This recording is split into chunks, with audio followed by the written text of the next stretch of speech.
اب تو میں اس ماحول کا عادی ہوتا جا رہا تھا۔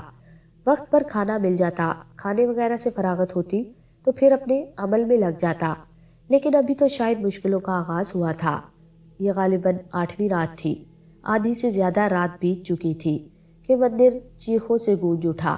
یہ کسی مرد کے چیخنے کی آوازیں تھی جو مدد کے لیے پکار رہا تھا۔ پھر میں نے دیکھا کہ ایک آدمی جو شاید زخمی تھا اور خوفزدہ انداز میں بھاگ رہا تھا۔ بچاؤ بچاؤ، بھگوان کے لیے مجھے بچاؤ۔ اس کے منہ سے مسلسل آوازیں آ رہی تھی اور اس کے پیچھے کوئی عورت تھی شاید۔ میں شدید ڈر گیا تھا، لیکن خود کو سنبھالے رکھنا ضروری تھا۔ پھر وہ آدمی چونک کر مجھے دیکھنے لگا۔ اس کا انداز ایسا ہی تھا جیسے اس نے مجھے پہلی بار دیکھا ہو۔ بہرحال وہ میرے بالکل قریب آ گیا۔ انتہائی مکروہ اور بھیانک چہرہ تھا، گھگریالے بال جو گرد میں اٹے ہوئے تھے اس کے شانوں تک جھول رہے تھے۔ چہرے پر زخم کے نشان تھے، اوپری ہونٹ کٹا ہوا تھا جس میں سے دانت باہر جھانک رہے تھے۔ بچا لے رے، مار ڈالے گی یہ۔ اوپری ہونٹ کٹے ہونے کی وجہ سے اس کے منہ سے الفاظ صحیح طرح نہیں نکل پا رہے تھے۔ میں مصروف عمل رہا۔ اے لڑکے، سنا نہیں ہے تو نے میں کیا کہہ رہا ہوں؟ وہ مجھے کھانے پر تلی ہے اور تو ہے کہ اپنے کام میں لگا ہے۔ بچائے گا نہیں مجھے؟ وہ عورت بھی اب ہمارے قریب آ گئی تھی۔ کالی بھجنگ صورت، بال بکھرے ہوئے، آنکھیں پھٹی ہوئی، ہندوانہ طرز کی ساڑھی باندھے۔ اس کے دانت بھی عجیب سے انداز میں باہر نکلے ہوئے تھے، لیکن ایک عجیب چیز جس نے میرے بدن کی لرزشیں تیز کر دی، اس کے دانتوں پر لگا ہوا خون تھا۔ پھر اس کے منہ سے کراری سی آواز نکلی، ہا ہا ہا ہا ہا، مل گیا تو مجھے۔ کہاں تک بھاگے گا؟ ارے کہاں جائے گا بچ کر؟ چل آ جا، خبردار جو آگے بڑھی۔ کتیا، کیا مجھے کچا چبائے گی؟ تو اور کیا، تجھے ہی تو کھاؤں گی، اور کون ہے یہاں؟ یہ بھی تو ہے، اسے کھا جا۔ اس شخص نے میری طرف اشارہ کر کے کہا اور میں بری طرح سہم گیا۔ اس عورت نے میری طرف دیکھا، وہ بالکل اسی طرح مجھے گھور رہی تھی جیسے کوئی بھوکا شیر اپنے شکار کو دیکھتا ہو۔ پھر بولی، کیوں؟ اسے کیوں کھاؤں؟ میں تجھے کھاؤں گی۔ آج تو میرا شکار ہے، میں تجھے ہی کھاؤں گی۔ آج تیری باری ہے۔ ارے کمبخت، کیا ہو گیا ہے تجھے؟ اپنے مرد کو کھائے گی؟ میں بھوکی ہوں۔ ارے بھوکی ہے تو کسی اور کو کھا، اسے کھا، مجھے کیوں کھاتی ہے؟ پتہ نہیں کتنی منحوس گھڑی تھی جب تجھے لایا تھا یہاں۔ میں کیا کروں، مجبور ہوں۔ منش کا گوشت میری کمزوری ہے، مجبوری ہے میری۔ میری بھوک اتنی شدید ہوئے ہے کہ میں کہوں تجھ سے کہ رے آ جا تو۔ ارے بابو، بچا لو رے۔ یہ کیا بچائے گا؟ یہ تو خود اپنے پھیر میں الجھا ہے، یہ مانو تجھے کیا بچائے گا؟ بچا لو نا، چھوڑ دے اپنا پھیر، میرا جیون بچا لے رے۔ کھا جائے گی یہ ڈائن مجھے کھا جائے گی۔ جیون نشٹ کر دیا ہے اس نے میرا، اب مار ڈالے گی۔ میں ابھی مرنا نہیں چاہتا۔ کیا کرے گا جیون کا؟ پھر گناہ کرے گا، پھر لوگوں کو تنگ کرے گا۔ ارے تجھے تو خوش ہونا چاہیے کہ مکتی مل رہی ہے، تجھے گناہوں سے مکتی مل رہی ہے۔ یہ کہہ کر وہ عورت تیزی سے آگے بڑھی اور پھر اس نے جو عمل کیا وہ میرا خون خشک کر دینے کے لیے کافی تھا۔ اس نے اس آدمی کا دایاں ہاتھ مضبوطی سے پکڑا اور اپنے دانت اس کے شانے میں پیوست کر دیے۔ وہ آدمی تکلیف سے تڑپنے لگا اور نیچے گر پڑا، لیکن اس عورت نے اپنے دانت وہاں سے نہیں ہٹائے تھے۔ پھر وہ بری طرح شانے کو بموڑنے لگی اور اس کے ساتھ ہی ساتھ اس کے ہاتھ کو موڑنا شروع کر دیا۔ وہ پوری قوت سے ہاتھ کو جھٹکے دے رہی تھی اور دانتوں سے مسلسل گوشت کاٹنے کی کوشش کر رہی تھی۔ پھر اس نے اس آدمی کا بازو الگ کر دیا۔ ہاں، اب اس آدمی کا بازو عورت کے ہاتھ میں تھا اور وہ اسے مزے لے لے کر کھا رہی تھی۔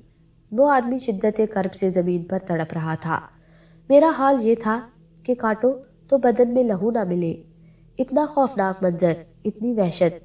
وہ عورت اتنی تیزی سے بازو کا گوشت صاف کر گئی تھی کہ جیسے مشین ہو۔ اس نے انگلیوں تک کی کھال نوچ لی تھی اور اب ہاتھ کی ہڈیاں صاف نظر آ رہی تھی۔ اس عورت نے اطمینان سے وہ ہڈیاں ایک جانب اچھال دی اور دوبارہ اس آدمی کی جانب بڑھی، اور اسی طرح اس نے اطمینان سے اس کا بایاں ہاتھ بھی شانے کے پاس سے جدا کر لیا، لیکن اس بار سیدھی میری جانب آئی تھی اور پھر اس نے وہ ہاتھ میری جانب بڑھایا۔ لے، کھا لے، تجھے بھوک لگی ہوگی، تو بھی کھا لے، بڑا سوادشٹ گوشت ہے۔ بڑا مزہ آ رہا ہے اسے کھانے میں، بھگوان کی سوگند، اس سے پہلے کسی منش کو کھانے میں ایسا مزہ نہیں آیا۔ ارے ڈر کیوں رہا ہے؟ کیوں گھورے جا رہا ہے مجھے؟ نہیں کھانا تو نہ کھا، میں کوئی زبردستی تو نہیں کر رہی تیرے ساتھ۔ وہ پھر ایک جگہ جا کر بیٹھ گئی اور پھر اسی طرح دوسرا ہاتھ صاف کر گئی۔ ادھر اس شخص کا یہ عالم تھا کہ وہ زمین سے 3 فٹ اونچا اچھل رہا تھا، اس کے حلق سے مسلسل بھیانک چیخیں بلند ہو رہی تھی۔ مر گیا، مر گیا، ارے مر گیا، کھا گئی کمبخت، کھا گئی۔ اے مانس اٹھ جا، تو اٹھ جا میں کہتا ہوں، بھگوان تجھے کبھی معاف نہیں کرے گا۔ تو نے میرا جیون نہ بچایا تو تجھے کبھی اپنے عمل میں کامیابی نہ ملے گی، یہ میرا شراپ ہے تجھے، مانو یاد رکھنا۔ میرا روا روا کانپ رہا تھا۔ یہ منظر، یہ خوفناک منظر کسی انسان کے ہوش اڑا دینے کے لیے کافی تھا، لیکن میں نے بڑی مشکل سے خود پر قابو رکھا تھا۔ پھر اس عورت نے آدمی کی ٹانگ نوچنا شروع کر دی۔ وہ بڑی مہارت سے ٹانگ کا گوشت صاف کر رہی تھی اور اس بار اس نے ٹانگ الگ کرنے کی کوشش نہیں کی تھی۔ پھر وہ دوسری ٹانگ بھی چٹ کر گئی۔ مجھے صبر آتا جا رہا تھا، نہ جانے کیوں مجھے یہ احساس ہو رہا تھا کہ یہ میرا کچھ نہیں بگاڑ سکے گی، لیکن میں اس آدمی کو بچا بھی نہیں سکتا تھا۔ میرا جاپ ٹوٹ جاتا اور پھر سب کچھ ختم ہو جاتا۔ میں یہی سب کچھ سوچتا رہا، لیکن میرے جاپ کرنے کی رفتار وہی تھی اور تسلسل اسی طرح تھا جس پر مجھے حیرانی ہوئی تھی۔ واقعی اگر میں دھیان کے ساتھ عمل کرتا رہوں تو ضرور کامیاب ہو جاؤں گا اور یہ میرا کچھ نہیں بگاڑ سکے گی۔ پھر اس عورت نے بکیا بچے ہوئے جسم کو بھی بھنبوڑنا شروع کر دیا اور وہ آدمی آخری حد تک شدت سے چیخ رہا تھا۔ اس کی چیخیں پورے مندر میں گونج رہی تھی۔ پھر آہستہ آہستہ اس کی چیخیں مدھم پڑنے لگی اور پھر اس کی آواز آنا بند ہو گئی۔ وہ عورت چپ چپ کر کے اسے کھاتی رہی۔ اس نے آدمی کا بدن خالی کر دیا۔ پھر وہ اس کی گردن کی طرف بڑھی اور اس کی گردن میں دانت پیوست کر دیے۔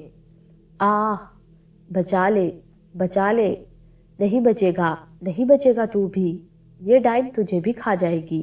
لڑکے تو بڑا بہادر بنا ہے نا، اب دیکھ تیری باری ہے۔ تو گیا رے، کمبخت چھوڑ مجھے۔ آہ، اتنی بھیانک آواز تھی کہ میرے ہوش و حواس رخصت ہوئے جا رہے تھے۔ واقعی یہ ماحول اتنا ہی بھیانک تھا۔ پھر اس عورت نے اس کی گردن کی کھال ادھیڑی، مضبوط ناخن سے اس کی آنکھیں نوچ کر حلق میں ڈال لی، دانتوں سے ناک اور کان کاٹ کر انہیں چباتی رہی۔ ارے بیرا بچا لے، ارے بچا لے، خدا کی پناہ۔ اس شخص کی زبان ابھی تک چل رہی تھی، پھر اس کی زبان رک گئی، اس کے حلق سے آواز نکلنا بھی بند ہو گئی۔ پھر اس عورت نے سر اٹھایا اور اس کی ناک اور منہ پر جا بجا خون کے دھبے لگے ہوئے تھے، دانتوں سے بری طرح خون ٹپک رہا تھا۔ اس نے خوفوار نظروں سے مجھے دیکھا، پھر وہ اپنی جگہ سے اٹھی اور میری طرف بڑھنے لگی۔ اس کے حلق سے غراہٹ نکلی۔ ارے بیرا، ارے او بیرا، میں بھوکی ہوں رے، میری بھوک تو ویسی ہی ہے۔ اس کمبخت کی ایک بوٹی نوچ کر کھا لی میں نے، لیکن میری بھوک ہی ختم نہ ہوئی۔ لگتا ہے کہ کچھ کھایا ہی نہیں۔ اب میں تجھے کھاؤں گی، کھا جاؤں گی تجھے۔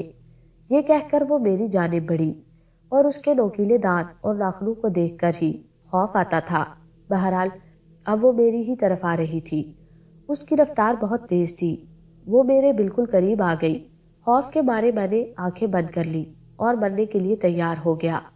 پھر نہ جانے کیا ہوا، اس نے ابھی تک مجھے چھوا کیوں نہیں، اپنے دانت کیوں نہیں گاڑے مجھ پر، کیا ہو گیا ہے اسے؟ میں نے آنکھیں کھول دی۔ اسے دیکھ کر آنکھوں پر یقین نہیں آیا۔ میں یہی سمجھا تھا کہ میری آنکھوں کو ضرور کوئی دھوکا ہوا ہے۔ وہ ہڈیوں کا پنجرا اپنی جگہ نہیں تھا، نہ ہی فرش پر خون تھا، جبکہ کچھ دیر پہلے خون کے بے پناہ دھبے اس فرش پر موجود تھے۔ بات اب سمجھ میں آ رہی تھی کہ یہ سب میرے ساتھ اس لیے ہو رہا ہے تاکہ میں عمل کو توڑ دوں۔ یہ لوگ یہی چاہتے تھے کہ میرا جاپ کسی طرح ٹوٹ جائے، میں اس خوفناک منظر سے ڈر جاؤں، اپنی جگہ سے کھڑا ہو جاؤں، بھاگ جاؤں، لیکن ایسا نہیں ہوا تھا۔ وہ عورت بھی غائب تھی۔ پھر تھوڑی ہی دیر کے بعد صبح کی روشنی نمودار ہونا شروع ہو گئی۔ رات بھر کے واقعات دل و دماغ پر چپک کر رہ گئے تھے، لیکن میں جانتا تھا کہ ان منظروں میں مجھے صرف ڈرانا مقصود ہے، یہ مجھے کوئی جانی نقصان نہیں پہنچا سکتے۔ پھر میں اپنی جگہ لیٹ گیا۔ میرے ذہن پر غنودگی سی چھانے لگی۔ نیند کا تو خیر سوال ہی پیدا نہیں ہوتا تھا۔ اس نیم غنودگی کی کیفیت میں کافی دیر میں لیٹا رہا۔ پھر جب ذرا دل کی کیفیت بحال ہوئی تو اٹھ کر اپنی جگہ بیٹھ گیا۔ ایک بار پھر خود کو مضبوط کیا اور پوری تندہی کے ساتھ اس عمل میں مصروف ہو گیا۔ اس ماحول کی عادت پڑتی جا رہی تھی۔ شکر تھا کہ ان واقعات کے بعد پھر دوبارہ کوئی واقعہ پیش نہیں آیا۔ اب تو بس ایک ہی لگن تھی کہ کب 40 دن پورے ہو اور کب میرا یہ عمل ختم ہو۔ اس انتظار میں پوری لگن کے ساتھ جاپ کرتا رہا اور دن گزرتے رہے، لیکن شاید ابھی میرے کئی امتحان باقی تھے۔ ٹھیک 24 دن سورج ڈھلنے کے بعد ہی عجیب و غریب واقعات کا آغاز شروع ہو گیا۔ میں اپنے جاپ میں مصروف تھا اور بڑے اطمینان سے عمل پڑھ رہا تھا کہ کہیں سے ایک چیز اڑتی ہوئی آئی اور مجھ سے کچھ فاصلے پر زمین پر گر پڑی، لیکن اس کے گرنے سے کچھ چھینٹیں میرے اوپر ضرور پڑی تھی۔ اور پھر میں نے نظر اٹھا کر اس چیز کو دیکھا اور میرے رونگٹے کھڑے ہو گئے۔ یہ بکرے کا کٹا ہوا سر تھا، خون میں لت پت، اور اس خون کی چھینٹیں فرش پر بکھر گئی تھی اور میرے اوپر بھی پڑی تھی۔ ابھی میں اس کا جائزہ لے ہی رہا تھا کہ ایک اور سر اڑتا ہوا آیا اور پھر وقفے وقفے سے بکروں کے سر مندر کی زمین پر مجھ سے کچھ ہی فاصلے پر گرتے رہے۔ میں نے دھیان لگانے کے لیے آنکھیں بند کر لی۔ ان سروں سے اڑنے والی چھینٹیں میرے کپڑوں پر پڑتی رہی، لیکن میں صبر سے بیٹھا رہا۔ کافی دیر تک دھم دھم کی آوازیں آتی رہی، پھر خاموشی چھا گئی۔ کچھ دیر بعد وہ سر خود بخود غائب ہو گئے۔ بہت دیر اسی طرح گزر گئی، پھر نہ جانے کہاں سے کسی بچے کے رونے کی آواز سنائی دی۔ میں نے گھبرا کر آنکھیں کھول دی۔ نہ جانے یہ بچہ یہاں کیسے آ گیا، کس کا بچہ ہے؟ پھر ایک اور جگہ سے رونے کی آواز آئی۔ جلدی کر دی تھی، اور یہ جلدی میرے محسنوں کی تھی جو مجھے روک رہے تھے، لیکن ان آوازوں کا جلدی جلدی آنا پھر وہی نشان نہیں کرتا تھا۔ پھر یہ آوازیں تیز ہو گئی، کان پھاڑ دینے کی حد تک یہ آوازیں تیز ہو گئی تھی۔ پھر ایک آواز آئی، مار دو اسے، ارے جلدی کرو، یہ مروائے گا ہمیں، نادان ہے بالک۔ ارے کاہے کا نادان، ہماری آزادی ختم کرنے جا رہا ہے یہ، نہیں چھوڑیں گے، نہیں چھوڑیں گے۔ میں اب پرسکون ہو گیا تھا۔ دل میں سوچا کہ اب ان سب باتوں سے ڈرنا بیکار ہے۔ صبح تک یہ مشغلہ جاری رہا اور اس کے بعد ماحول پرسکون ہو گیا۔ میرے خیر خواہوں نے میری دلچسپی کے لیے بہت سے سامان رکھے تھے۔ 33ویں رات میں جاپ میں مصروف تھا۔ اچانک ہی مندر کی زمین پھٹنی شروع ہو گئی۔ اس میں ایک جگہ بہت بڑا سوراخ ہو گیا تھا۔ پھر اس سوراخ میں سے ایک چیز نے سر ابھارا۔ انتہائی خوفناک شکل تھی یہ۔ اوپر کو اٹھے ہوئے کان، بھیڑیوں کے جیسے جبڑے جن میں سے دانت باہر جھانک رہے تھے، انگاروں جیسی دہکتی ہوئی آنکھیں۔ پھر اس نے دونوں ہاتھ اوپر رکھے اور ہاتھوں پر وزن سنبھال کر اوپر آ گیا۔ بالکل انسانوں جیسے ہاتھ پیر تھے اس کے، لیکن اس کا قد صرف 1 فٹ تھا۔ انتہائی ہیبت ناک بونا میں نے زندگی میں پہلی بار دیکھا تھا۔ پھر اس کے پیچھے پیچھے ایک اور بونا نکلا۔ اس کا بدن بھی ویسا ہی تھا، البتہ چہرہ شیر کی مانند تھا۔ لیکن ابھی یہ سلسلہ ختم نہیں ہوا۔ 2 اور بونے ان دونوں کے پیچھے باہر نکلے اور ان کی حالت بھی مختلف نہیں تھی۔ پھر سب سے آخر میں ایک اور بونا نکلا۔ اس کا چہرہ انتہائی خوفناک تھا۔ اس کا قد بھی ان تینوں سے تھوڑا سا بڑا تھا اور اس کے چہرے پر جا بجا بال اگے ہوئے تھے۔ جبڑوں سے نوکیلے دانت باہر جھانک رہے تھے۔ پھر وہ پانچوں ایک ساتھ چلتے ہوئے میرے قریب آ گئے۔ وہ لمبا بونا سب سے آگے تھا۔ پھر اس کے منہ سے منمناتی ہوئی آواز نکلی، چمپک۔ جی مالک، ایک دوسرے بونے نے کہا۔ ارے یہ کون ہے رے؟ یہ بیرا بڑا کٹھور ہے۔ ارے میں نے پوچھا یہ کون ہے؟ یوں تو یہ مسلح ہے، پر سمپورنی کے لیے جاپ کر رہا ہے۔ یہ کرے گا جاپ؟ کرے گا کیا مالک؟ کر رہا ہے۔ آپ دیکھ نہیں رہے کیسے پٹر پٹر پڑ رہا ہے؟ پڑھنے دے رے، پڑھنے دے اسے، پر سوچ لے نہ صرف تو بلکہ ہم اس کے نیچے آ جائیں گے۔ دیکھ چمپک، ایک تو یہ ٹھہرا منش، پھر مسلح۔ نہ بھئی، میں نہ آؤں گا اس کے پھیر میں۔ پھر کیا کریں گے مالک؟ تم میں سے ایک اسے مارے گا۔ ہم میں سے؟ ہاں، تم لوگوں میں سے۔ پر مالک، یہ کیا پر لگا رکھی ہے؟ طے کر لو کون مارے گا اسے۔ میں ماروں گا، وہ بونا جسے چمپک کہا گیا تھا بولا۔ نہیں، اسے میں ماروں گا، ایک دوسرے بونے نے کہا۔ نہیں، تم دونوں میں سے کوئی اسے ہاتھ نہیں لگائے گا، اس کی موت میرے ہاتھوں لکھی ہے، تیسرے بونے نے کہا، اور پھر ایک عجیب ہی کھیل شروع ہو گیا۔ یہ سب آپس میں لڑنے لگے تھے، ہر ایک یہی چاہتا تھا کہ میری موت اسی کے ہاتھوں ہو۔ پھر میں نے دیکھا کہ انہوں نے اپنے لباسوں میں سے چھوٹی چھوٹی تلواریں نکال لی، وہ تلواریں لہرانے لگے اور آگے پیچھے ہو کر پینترے بدلنے لگے۔ ان کے انداز اگر عام حالات میں کوئی شخص دیکھتا تو مارے ہنسی کے اس کا برا حال ہو جاتا، لیکن میں جانتا تھا کہ یہ بونے بھی اس عمل سے روکنے کے لیے مجھ تک بھیجے گئے ہیں، چنانچہ میں خاموش رہا۔ پھر ان دونوں میں جنگ شروع ہو گئی، وہ چاروں آپس میں انتہائی ماہرانہ جنگی انداز میں لڑ رہے تھے۔ پھر ان میں سے 2 بونے زخمی ہو گئے تھے اور زمین پر گر کر کراہنے لگے تھے۔ پھر اچانک ہی وہ دونوں غائب ہو گئے۔ اس کے بعد 2 بونوں میں جنگ شروع ہو گئی۔ اس دوران وہ 5واں بونا اچھل اچھل کر ان کو جوش دلاتا رہا تھا۔ شاباش، مارو ٹانگ مارو، ادھر سے تلوار چلاؤ، شاباش، بہت خوب، شاباش چمپک، شاباش، اس بڑے بونے نے کہا، اور چمپک نے ادب سے گردن جھکا دی۔ اس بڑے بونے نے پھرتی سے اپنے لباس سے تلوار نکالی اور چمپک کی گردن اڑا دی، اور پھر میں نے جو منظر دیکھا وہ ناقابل یقین حد تک ہیبت ناک تھا۔ چمپک اطمینان سے اس طرف مڑا جہاں اس کی گردن جا پڑی تھی، پھر وہ اپنے ننھے ننھے پیروں سے چلتا ہوا اس جگہ پہنچا جہاں اس کی گردن پڑی تھی۔ اس نے اطمینان سے تلوار زمین پر ڈالی، جھک کر اپنی گردن اٹھائی اور دوبارہ اپنے شانوں کے درمیان رکھ لی، پھر دوبارہ تلوار زمین سے اٹھا لی اور جھٹکے سے اس بڑے بونے کی طرف مڑا۔ مالک، یہ کیا حرکت تھی؟ چمپک، میں ماروں گا اسے، تو ہٹ جا، میرا ارادہ بدل گیا ہے، اب میں خود ہی ماروں گا اسے۔ مالک، تو آپ مجھے ایسے ہی منع کر دیتے، بس میری مرضی۔